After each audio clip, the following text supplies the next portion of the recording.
I'm sure you've had this experience before. You're eating at a restaurant and someone drops a dish, a server drops a dish. It happened to me. I was a server. It happened multiple times. Now, when we've been talking about empathy, and there are kind of typical 4 ways that I see people engage with empathy. Let's start off with this word picture. Okay, you're at the restaurant, a server drops trays, shatters, crash, plates, food. The first response is unaware. Believe it or not, there are some people so involved in their conversation or their food, they don't even hear it. They're not aware that it happened.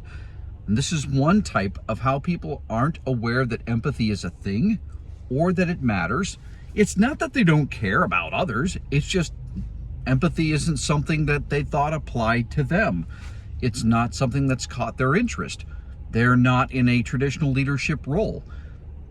There are lots of reasons why people haven't interacted with empathy, and perhaps that could be you.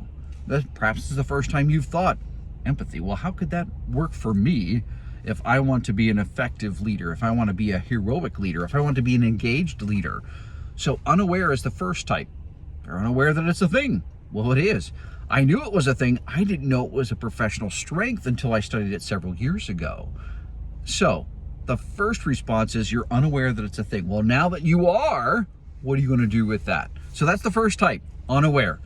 Tomorrow, or 2 days, on Wednesday, we're going to talk about the next type of how people interact with empathy. But just think about, I haven't thought about empathy. If that's you, then you're unaware.